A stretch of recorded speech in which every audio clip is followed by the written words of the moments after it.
This is epic. What are we doing? 14 knots, let's see if we can hit 15. Not bad for a 22 footer. Woo! This is a lot of fun.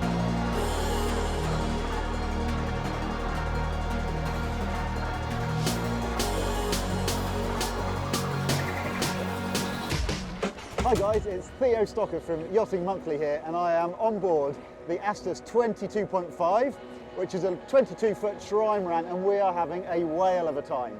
I'm here with Hayne Cooper from Boats on Wheels. He's come to help me get my head around the differences between monohull sailing and trimaran sailing. There's quite a lot of differences as well as loads of similarities. Mostly it is really fun. We're going to have a little bit of a look at upwind sailing, sail trim, holding on through gusts, and some of the instincts and habits that I've got from monohull sailing that I need to get rid of when I'm helming one of these. Then we're going to go downwind, and we're going to have a proper scream downwind because this boat flies with the kite up, and hopefully it's all going to go according to plan.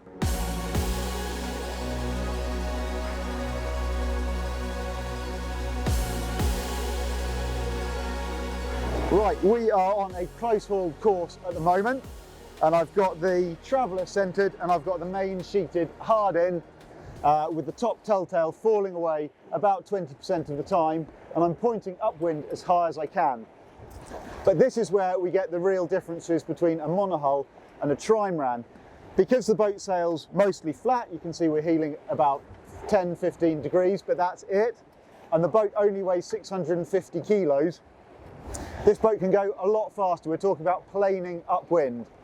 With a monohull, when I heel, I'd want to feather upwind and keep a consistent angle of heel. On this boat, that doesn't matter. I'm looking for acceleration. And actually, by pointing up as high as I am, I'm slowing the boat down. I'm doing about 5.5, 6 knots, something like that. What I'm going to do is just ease the main a little bit. I'm going to drop the traveller down a tiny bit, and I'm going to open up the leach of the sail, so you get a bit more twist and a bit more forwards drive. That means I'm going to sacrifice a little bit of height upwind, but hopefully we'll gain sort of 2 to 3 knots by doing that.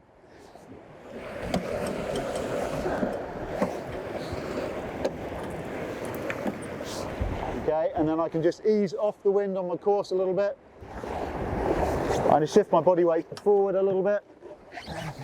Hayne's going to ease the jib a tiny bit. There we go, that's it. I'm just going to sail a little bit freer. Now I've noticed when I'm helming, as a monohull sailor, the temptation is when I get a gust and the boat starts to power up, so I naturally pinch up to windward a little bit. What that does is slow a trimaran down. What I'm having to learn to do is hold a consistent course, let the leeward float take a bit of the strain, watch it go into the water a little bit, and we get quite good acceleration then. Here's a gust. So I get quite a bit of weather helm. I'm going to actually fight that because I want to keep on the right point of sail. 9 knots. There we go. So we're up at 9 knots now, and that's a 22 footer sailing upwind against the tide at 9 knots over the ground. So that's a massive difference. So the temptation is to head up, keep the boat level, but I don't need to do that. What I am looking for is the boat slowing down. We've just come into a lull. We should hit a gust again in a second.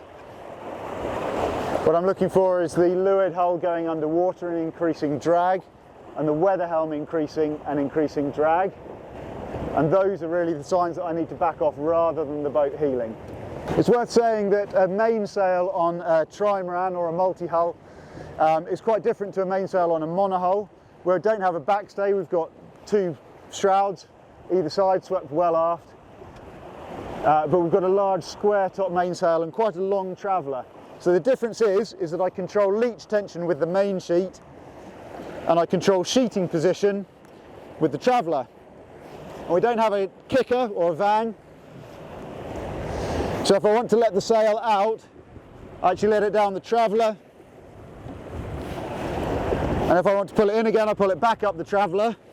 But if I want more main twist, then I ease that out, and if I want more leach tension, then I sheet in on the main sheet. So people who sail performance monohulls will be used to that, people who sail multi-hulls will be used to that. But if you come from a monohull that doesn't have a long traveller, and you rely on the kicking strap for leach tension, it's a little bit of a shift in thinking.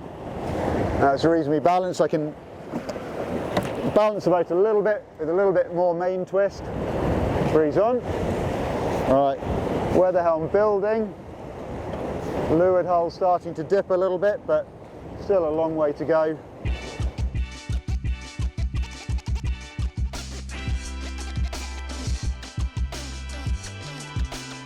Right, it's time to put a tack in.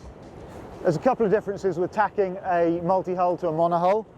The main thing is that they don't like tacking as much. You've got straight-sided hulls and you've got a lot more beam width as resistance to turning.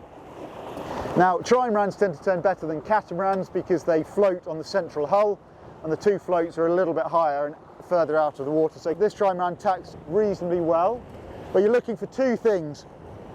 One is that you need to tack with a fair amount of speed. Don't slow down before the tack. You need to, as much boat speed as you can to keep your rudders moving. You need a fairly fast turn, and you probably want to use your head sail to help you tack. So you will keep the jib on the old downwind side to back it a little bit to help the head of the boat round as you come through the wind. So you can bear away a little bit to get even more boat speed. This boat doesn't really need that. We just need to make sure we're still going fast. And then we're ready to go for it. So ready about, lee-ho, good hard shove over. There we go, sail was backed and that's pulled the head of the sail round. So it feels a bit rough and ready compared to tacking a monohull. And I used a lot more rudder than I would have wanted to in a yacht. But it got us round and actually we've lost relatively little boat speed. I can bear away a bit now just to build my boat speed up again and then carry back on my course. The other thing worth saying is that performance multi-hulls, lightweight multi-hulls, are quite sensitive to weight distribution, as you would be in a sailing dinghy. And a multi-hull has got really fine ends, so fore and aft trim is more important than side-to-side balance. And at the moment I'm sitting right at the back of the boat. If I move further forward in the cockpit, we'll lift the transom up a little bit and there'll be less drag from the leeward hull. On a big cruising catamaran, body weight's going to be less important, but where you stow all of your cruising clobber will be, and you want to keep weight in the midships as much as possible and keep the weight evenly distributed throughout the boat so that you're not digging a bow and you're not dragging a transom. Right, well, we have finished a beat and now we're going to go for a run. And the big difference of sailing a boat that goes this fast is that we're going to shift into apparent wind sailing. So the fastest way downwind is not in a straight line. We're going to do jibe and jibe. It's all about velocity made good. The other thing is that we're going to have loads of acceleration. As we do that, the wind angle is going to come forwards and I either need to sheet in or I need to bear away. Now the thing that I've got to watch for is that I'm used to bearing away lots to keep a monohull upright, and I can actually hold on to the power a little bit longer in a multi-hull to really get the acceleration, and then you'll see the wake curve as I bear away without having to adjust the sails. See what we can get. Here we go. Trying to bear away, that's loading up. Come on. This is a lot of fun. What are we doing? 14 knots, let's see if we can hit 15. Woo! Oh, come on! Not bad for a 22-footer. Cruising boat. When you're sailing with an asymmetric up in a boat that goes this quick, you come up to look for pressure, look for wind. It comes on, helm loads up. Hold it as long as you can. Ease the main sheet and bear away a little bit and feel the boat accelerate! Yeah, and as the gust passes, you come back up and look for a bit more pressure. You end up with a wake that's a bit like a slalom. That's not a bad thing, that's what you're looking for. You're looking for to sail according to your apparent wind angle, and that will vary as the boat accelerates and decelerates through the gusts. This is just nuts fast for a 22-footer. I'm mostly judging how loaded up the boat is by the feel on the helm. When it gets too heavy, I'm just easing out a little bit of main sheet, opening up the leach of the sail so that it can bear away a bit. But then I want to get the power back on as the boat slows down. Yeah, come on. Of course, you don't have to push it this hard. You can back it off, you don't have to have a genoa up. This is with a reef in the main. We could just be going downwind, straight downwind, under jib, and the boat would be tame as a pussycat, but this is a lot more fun.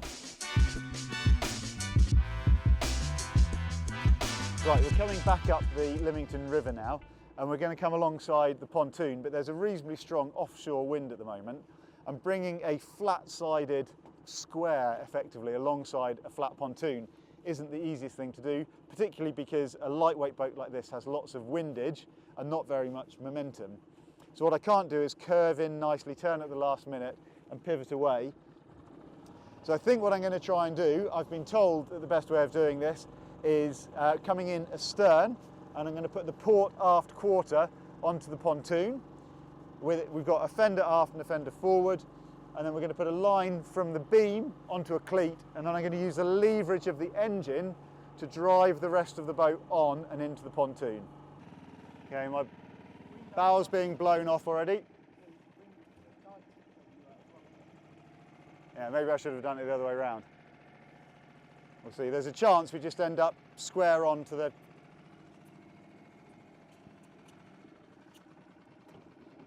Okay, right. We've got a line on, so we get that onto... Right, I'm in forward gear now, so that should keep the stern clear. Right, stern's clear, I'm going forwards. You got the line? That's it. And then I'm going to just drive the bow in. There we go, that's coming in nicely. Look at that, it actually works. Right, if you cleat that off, Hayne, I'm just going to hold us alongside with the engine. So now we are in an onshore wind blowing us onto the pontoon, and it's a little bit of a tricky one to get out of, because when this boat is stopped, the bows blow off very quickly, so the wind is pushing the bows on. As soon as I start to motor forwards or backwards, I'm going to drag the bow along the pontoon. I haven't got any curve to spring the boat out with, so we had a bit of a debate about how best to do it. And the thing that works best is to actually drag the stern out with the engine, and because we've got the leverage from the side of the boat to the middle of the boat where the engine is, or if you were on a catamaran you'd have even more leverage to do this with, you can drag the boat out sideways using a slip off the bow, and then when we're off the pontoon, we're happy that we're not going to drag the bow along it, we can let go the slip and motor out of this little gully astern. So we're going to give that a go now.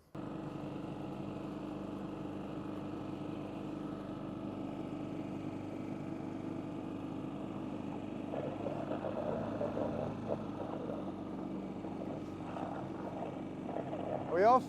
Okay, there we go.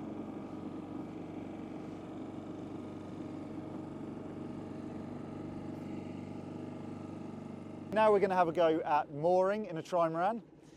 This boat isn't too difficult to do it because it's got such low freeboard that we can approach it bows first and hook it with a boat hook and bring it up on deck there really easily. Lots of catamarans in particular have much higher freeboard, which makes that manoeuvre quite tricky. In that case, you can approach stern first, much as we did with the mooring, get a line on at the stern and then bring a long line from the bow. We're not going to do that today. What we are going to do, however, is pick the buoy up at the bow, get ourselves tied off, and then show you how to rig a bridle. Without the bridle, the boat will dance around all over the place because she's so light and she's got so much windage. But once you've got a bridle on, you can really stabilise things, and there's a few little neat tricks you can do as well.